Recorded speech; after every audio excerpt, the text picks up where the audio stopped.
Салам, сиз Медиа Хабты көрүп жатасыз. Менин атым Альбина.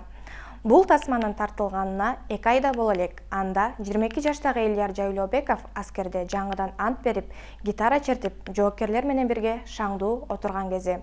4-июлда Элдиярдын жакындарына суук кабар келет.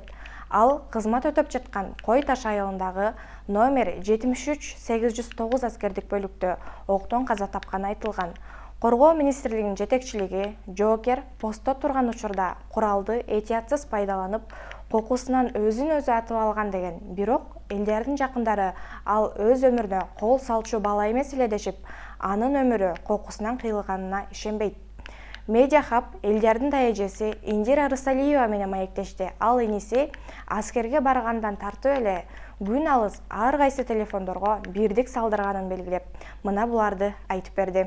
Эми аны биз деле көрбөгөндөн кийин айта албайбыз, анткени куралды этияттык менен колдонуудан неме болду деп атышат. Бирок эми аны судмед экспертизанын жыйынтыгын чыккандан кийин немете элек да.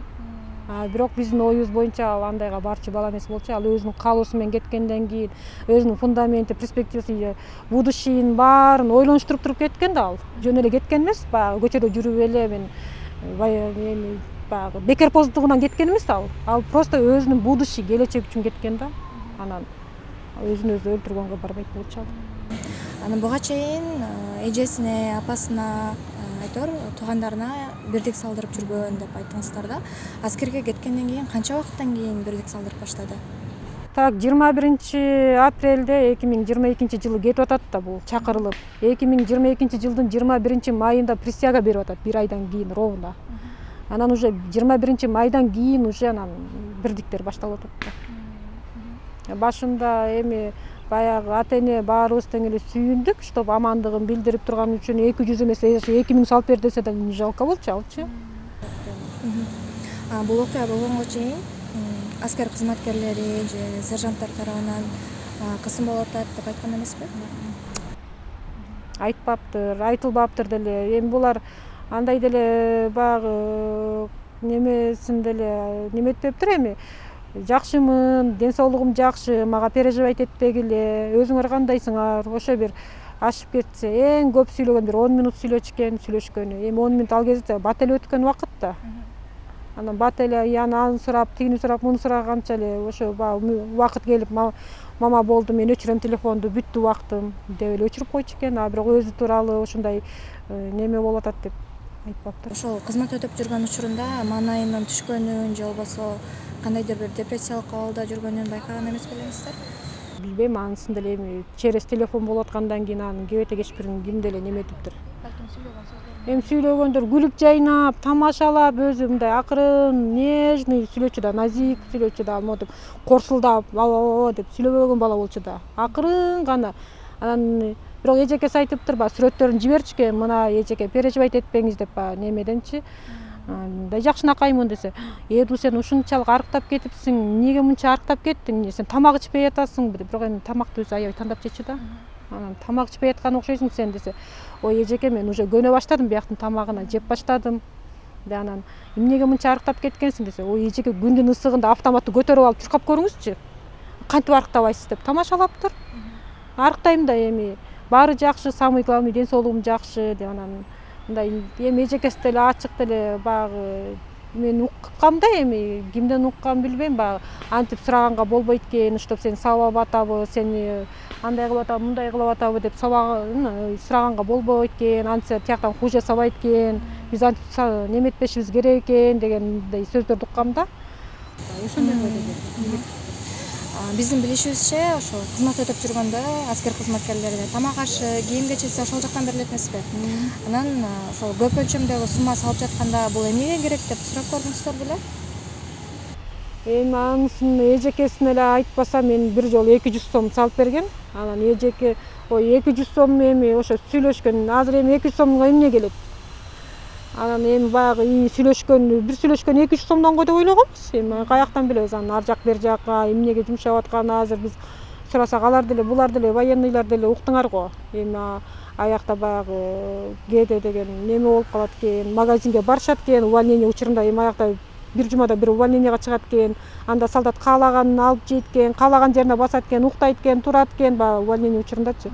Анан ошондо баягы немеге магазинге барып, ошо каалагандарын алып жеп, анан ошого акчалары жок.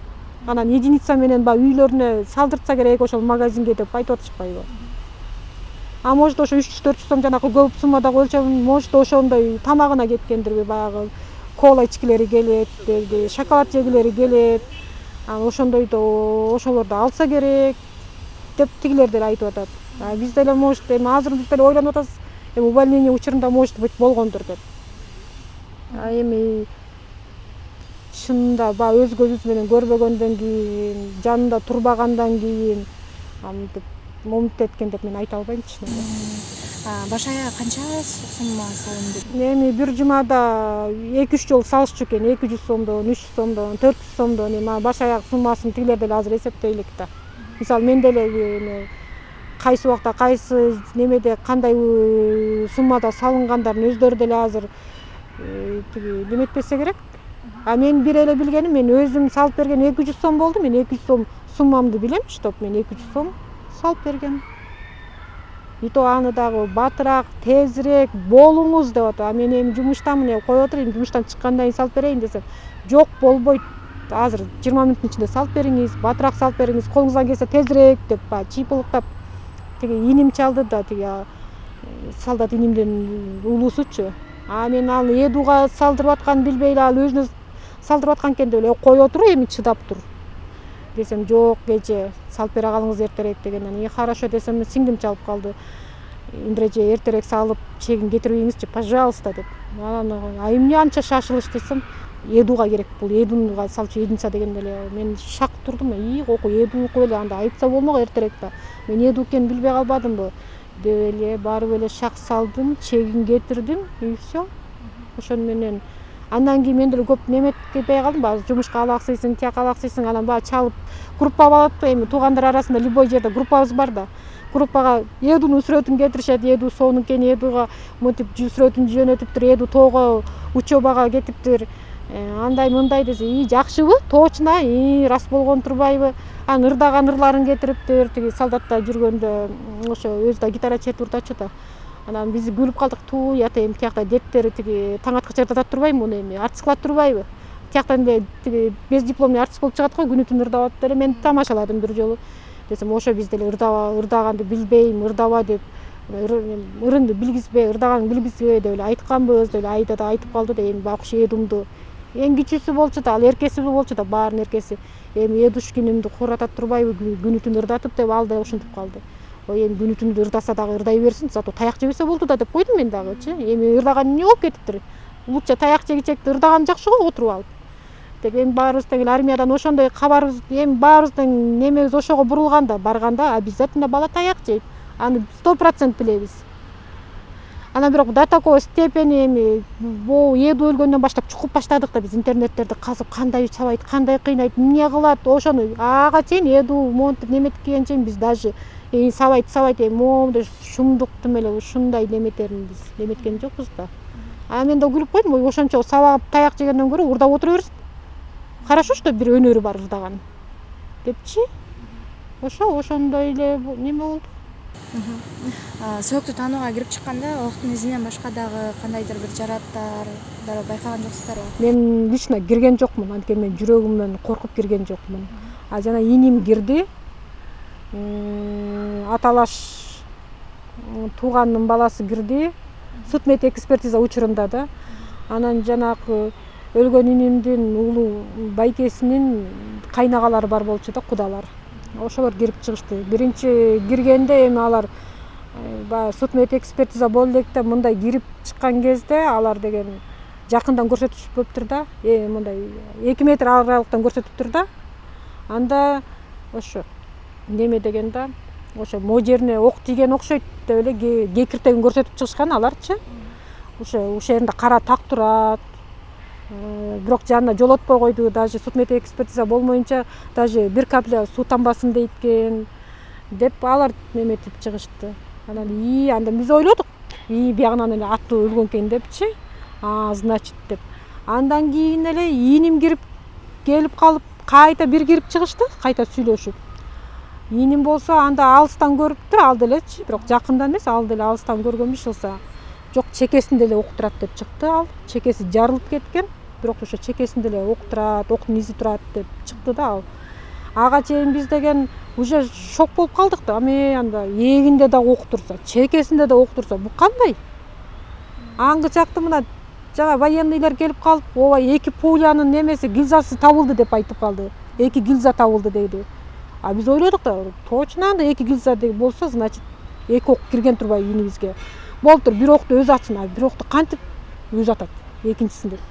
Биз жана Азаттыкка берген интервьюда биз ошондо неме даже судмед экспертиза боло элек кез болчу, кире элек болчу. Судмед экспертизага кирген кезде Азаттыктар деген журналисттин баары Супер ТВ, Кактус медиабык, эмне канча журналист ошонун баары полный койташка кеткен. Анткени тиги военный прокуратуранын пресс катчысы ошол алып кеткен да, ошол военныйлардын немеси тиги немелер журналисттер суранышты, чтоб тияк жакты көрсөк болобу деп, алар немени деп ойлошкон, баланын жана өлгөн жерин, именно өлгөн жерин көрсөк болобу деп. Аны Миноборонанын өзүнөн дагы сурашкан. Сураганда алар айтты, эми биз деген билбейбиз, алны деген разрешение берсе, ана силер көрөсүңөр. Бирок жаткан жерин, ичкен тамагын, столовойун немелерин көргөнгө биз уруксат бере алабыз деген. Дегенде эле иши кылса кетишкен. Биз аны эми догонять этип моундай неметкен жокпуз. Анткени биз анда өзүбүз андай тикилердин кылган ишин талдачу состояниеде эмес болчубуз да. Иш кылса ошол кезде кетишкен. Ошол кезде судмед экспертиза келди, ачылды, жанагынтип ийнимдер киришти, кесишти. Бирок жанагы денесинин баарын общий көрсөтүштү, синяк жок экен да, таза экен. Только эле ошо октун немеси экен, анан ошо бул кулак жагынан кан аккан деди, ошо иш кылса ок атылганда кулактын немелери жарылып кеткен дештиби, иш кылса айта албайм да анысы. Ошондо эми бир эле ок атылып атат да чекесине. Жанагы бир ок кекиртегенен деген болсо, ал просто эле баягы ок атылганда баягы кан агып, бул жеринде меңи бар болчу да, ошо меңине туруп калган окшойт да, мең томпок да. Ошого баягы уюп кандай көрүнгөн окшойт да. Анда эле ал жерде меңин кийин ошондо байкадык чын эле. Ага чейин ал меңин деле байкап турбуз. Тиги алыстан көрүп алып, тиги берки кудалар ошентип ойлой беришиптир да, эгинен атылыптыр ок. Значит, төбөсүнөн чыгып кеткен бул ок депчи. Ийним келип, жок чекесинде экен ок десе, вообще эле шок болуп калдык да. Бу кандай? Өзүн ошондо 2 жолу атып атабы депчи. Биз ошон үчүн ошондо интервью бергенге болуп калганда ошол моментчи. Даже ошол кезде военныйлар өздөрү да айтып калышты да, 2 гильза табылды ошо өлгөн жеринен дегенде, значит биз таң калдык да. Кандайча 2 ок, кандайча экөө кирет депчи. Болуптур, бирөөсүн өзү атса, бирөөсүн ким атты депчи. Бул ошондо чыккан эме болчу да. Так бир эле ок экен да. Элдиярдын кандай максаттары бар эле? Эми ал юр академияны бүтүп юрист болуу эле максаты бар болчу. Ошон үчүн ошол максат менен барып атат да немегечи. Анткени азыр деген военный билет юристтер үчүн биринчи орунда экен да. Военный билетиң жок болсо эч кандай неме отура албайт экенсиң, жумушка алынбайт экенсиң. Анан ошол максаты ошол болчу. Военный билет алып, юр академиясын бүтүрүп, жакшынакай жумушка орношуп, үйлөнүп, жайланып, ата-энесин багып дегендей. Ошондой эле максаты бар болчу да, андан башка эмне максаты бар? Башка максаты бар болсо, аяк эмнеге барат эле, темселеп, өлгөнү барат беле. Ал эми июнь айынын башында Беловодский айылында жайгашкан номер 86-123 аскер бөлүгүндө катардагы жоокер Бекзат Эсенбеков сабалып, табарсыгы жарылып, оор абалда ооруканага түшөт. Жайлообеков аяусуз сабалган күнөага командирлери бирдик сал деп, түнкү саат 11ден баштап таңкы саат 9га чейин кыйнашканын айтып берген. Эртеминги саат 9га чейин мени уктаткан жок, түнкү саат 11ден баштап. Көзүм илинип уктап кетсем эле аркаман келип башка карабушка урат. Кайра ойгонуп туруп калам. Отургузган да жок. Бул окуяга байланыштуу 6 аскер кызматкери иштен четтетилген. Министрдин орун басары Орматбек Шамыркановдун айтымында Жоокердин сабалганы Бишкектин тез жардам клиникалык ооруканасында операция болгондо гана белгилүү болгон. Ага чейин аталган окуя жетекчиликтен жашырылган. Бекзат Эсенбеков жакындарына 8 ай ичинде 35 000 сомго жакын акчага бирдик салдырткан. Анын сабалганына байланыштуу бирдик салдыртып жүргөн прапорщик Төрөбай Жанбек уулу 2 айга камалды. Тилекке каршы Бекзаттын окуясынан кийин 1 ай өтүп өтпөй Элдиярдын өмүрү кыйылып жатат. Беловодский районундагы номер 86-123 аскер бөлүгүндө сабалган Бекзат коомго аскер бөлүгүндө бирдик салдырып кыйнашкандыгын айтып чыккан. Дал ушундай эле окуя жакында болуп өткөн өзүн өзү атып алды деп божомолдонгон аскердин окуясында дагы жүрөт. Анан бирдик салдыруу аскер бөлүктөрүндө кадимки эле көрүнүштөр айланып калган эмеспи? Мурун аскер кызматын өтөп келүү негизи эле өзү мындай намыстуу жана мындай намыска сыймыкка болуп неме кылышчу эле, кабыл алышчу эле баягы аскерден кайтып келгенде. Бүгүнкү күндө андай көрүнүш жок. Балким баягы азыркы жаштар аскер өтүүгө кызыктар эмес. Балким ошондой нерсе бүгүнкү күндө идеология жоктугунан деп ойлойбуз. Албетте бул өкүнүчтүү көрүнүш да.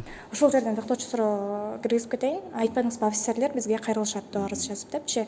Анан жоокерлер дагы сиздерге мага кысым болуп жатат деп да кайрылган учурлар болдубу? Мындай учурлар аскерлер бул баягы жарандык кызмат эмес да. То есть гражданская служба болгондуктан ал жакта уставдык мамиле. Алардын өздөрүнүн мыйзамы бар. Аскер кызматчынын статусуна ылайык алар мындай немеге ачыкка чыга албайт. Балким ал жакта уставный отношение болгондуктан, мамиле болгондуктан алар ачык көздөй кайрылбайт, бирок ата-энеси кайрылышы мүмкүн. Бизге биздин шыр байланышыбыз бар, горячая линия коет 115. Ата-энелер же бир туугандар кайрылышы мүмкүн. Акыркы эки окуя боюнча, ушул аскерлердин кысымга учурашы боюнча Акыйкатчы институту кандай иштерди жүргүзүп жатат? Мамлекеттик бийлик органдары менен, айрыкча прокуратура органдары менен тыгыз байланышта иштейбиз. Аларга биз кайрылуулар жасайбыз. Бул маселелерди кылдаттык мамиле кылып, объективдүү жана укуктуу баа берүү боюнча биз кайрылабыз, кат менен кайрылабыз ал жака. Анан өзүбүздүн көзөмөлүбүзгө алабыз. Аскер бөлүгүндө ушул сыяктуу дедовщина болбош үчүн коргоо министри кандай иштерди жүргүзүшү керек? Биз бүгүнкү күндө баягы өтө жана айтып кеткендей, бурунку тартиптен Советтик Союздардын убагында доорунда калып калган балким баягы немелери бул изжитки деп коет орусча. Ошол калдыктары качан бир сыгып чыкмайынча, аларга туруштук бермейинче, буга деген балким министрлик өзүнүн күчү алы жетпесе дагы, балким мамлекеттик деңгээлдеби, бул акыйкатчынын кийлигишүүсү менен дагы жана жарандык коомдун жардамы менен бул нерсеге биз акырындык менен жокко кылганга аракет кылышыбыз керек деп ойлойм. Бул деген баардыгыбыз бирдиктүү сообща дегендей да. Ошон үчүн биргеликте бир чогуу иш алып барсак, бул нерсеге акырын бара көрүнүштөн артка кетебиз деген. Азыркы учурда аскерлер бири-бирине үстөмдүк кылбаш үчүн кандай мыйзамдар каралган? Аскер жана айтып кеткендей, аскер кызматчынын статусу жөнүндө мыйзамы бар. Ал жерде таптаана жана жазылган кандай укукка анан бири-биринин ортосунда болгон мамилеге ар бир жаран катары эле аскер кызматчы дагы укуктарга тагыраак айтканда, баягы өзүнүн намысына, өзүнүн кол тийбестигине, неприкосновенность личности деп коет, ошондой укуктарга Анан ал бузулган, андай укуктар бузулган учурда солдаттар унчукпаш керек деген ойдон алыс болушубуз керек. Кыргыз Республикасынын армиясы кандайдыр бир реформага муктажбы? Бүгүнкү күндө бул ар бир неме сайын неме бар, улуттук стратегия бар. Устойчивое развитие деп коет, туруктуу өнүгүүнүн улуттук стратегиясында президенттин указы менен кабылданат, жаргылы менен. Ошол анын алкагында реформаларга бүт структуралар, анын ичинде дагы бул биздин күч структуралары дагы, аскер структуралары дагы реформага бара-бара ошого алып келинет деген стратегия бар да. Элдиярдын өлүмүн жана Бекзаттын сабалышын аскердик прокуратура иликтеп жатат. Эске салчу жагдай, Элдияр каза тапкан Кой таштагы аскер бөлүгүндө 2019-жылыда жоокер асынган абалда табылган. Маркум өз жанын кыйган деген версия айтылган. Кыргыз армиясында жоокерлердин ата-энелери бир туугандары салып жаткан бирдик кимдин чөнтөгүнө түшүп жатат? Жыл ичинде ар бир аскер канча акча салдырууга мажбур болот? Медиа Хаб мына ушул жана башка суроолорго жооп тапкысы келет. Ал үчүн бизге сиздер көмөктөшө аласыздар. Эгер сиз армияда кызмат өтөп, окуяңыз менен бөлүшкүңүз келсе, биз менен байланышууга чакырабыз. Эгерде сиз армияда жүргөн уулуңузга, энеңизге, байкеңизге бирдик салып берип жүргөн болсоңуз, бизге алардын скриндерин жиберүүнү суранабыз. Сиздердин каалооңуздар менен аты жөнүңүздөр материалда ачыкталбайт.